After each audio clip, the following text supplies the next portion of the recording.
Hi everyone and welcome back to my third dividend update video. I had a video in May showing where I made around $811.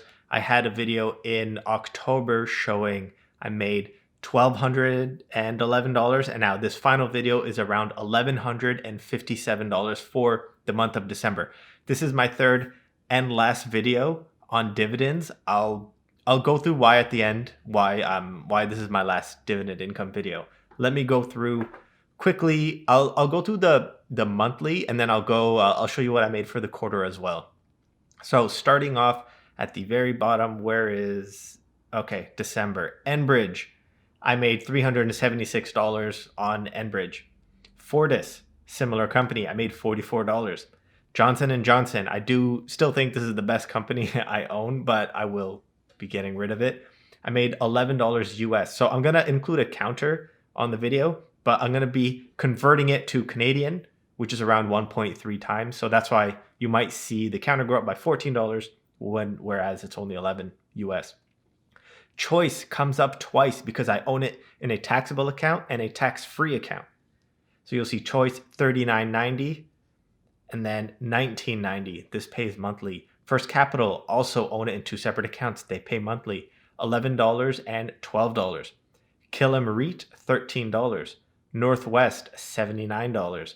Slate Office REIT, probably my worst performing stock ever. I think I'm down 40-50% on it. $21. Smart Centers, let me go down. $43.94. This is one of the first companies I've ever purchased, I've ever invested in around, I think 10 or 11 years ago, back when they were called Callaway REIT. Coca-Cola, $15 US. McDonald's, $12 US. AltaGas, $6. Why do I own this? I don't know. Exchange Income Corporation, $48.64. First National, $95.18. Very nice. Canoe, $23. Manulife, $67.76. Brookfield comes up here a bunch of times. Brookfield Infrastructure Partners, $31.53 US. Brookfield Property Partners, 89 Canadian. Brookfield Property Partners, again, I own this twice in taxable and non-taxable account, 41.83. I still have no idea what BIP-C is. It was like a spinoff. Brookfield Infrastructure Partners had a spinoff. I automatically got shares on this, so why not? $3.40 US. Finally, TransAlta Renewables, $27. I do think so. I'm getting a payout on Monday, but usually from MCAN, which is a mortgage corporation, it's $135. It should be included in this month, but I guess I just missed the date. So I think like March 31st, September 30th, I usually get this last payout of $150. And now December 31st, they missed that payout, and I'm getting it in January. Like this December should be my highest month ever. I should be around, $12.75 a month, but they missed it. It's fine. What can you do? What am I going to do? So this was for the month. I will show you everything I made for the quarter. So let me export to Excel. So I have the Excel broken out. I did include a sum at the bottom. From October 1st to December 30th, I did make around $3,077. Obviously I didn't include some exchange rates here. It's not too much. Majority of this is in Canadian anyway, so that doesn't make a big of a difference there. There's some companies that they weren't on this video, but I do think they're good because the quarterly payments, they are pretty good, and I do recommend investing in them. Like if you look at Omega Healthcare, they come up twice. You see here is negative because they're US and it's in my taxable account. There's withholding tax. So I didn't make $47 in dividends. I made $40 because they withheld some. I do have Starbucks in here somewhere too. That's been a good one. Okay. Only around $10 Canadian if we factor this in.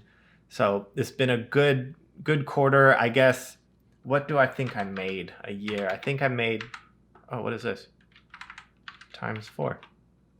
I probably made around $12,000 this year in dividend income, which is great, but this is going to be my last dividend update video. I am selling my entire portfolio. I will make a separate video explaining what I'm going to do, but I'm selling everything. It's my last dividend video.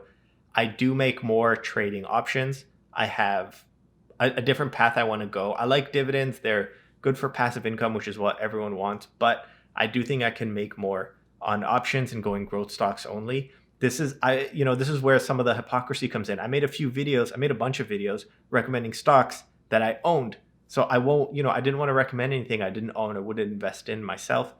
And now here's where the hypocrisy comes in because I'm selling everything. So I do still believe in these companies. I'm not selling them because something is wrong.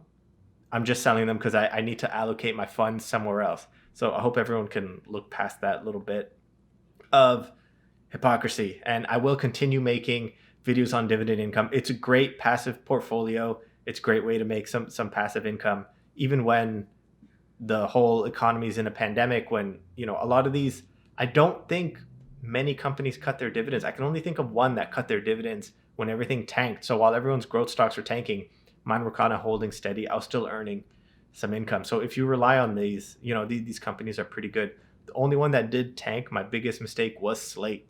They dropped their dividend like more than 50% and the stocks tanked too. So a little unhappy about that, but you win some, you lose some. So this is my third and last dividend update video. I'm sorry for everyone who was interested in seeing more, but I don't see the risk to reward anymore. My money's not, it could be making a lot more for me in other places. So that's it for this one. I made a options update video for my income, made dividend in update. I will be making a Wealthsimple update, my second one, to show you how much I made in the quarter using Wealthsimple's robo advisors. So tune into that one, and thanks guys.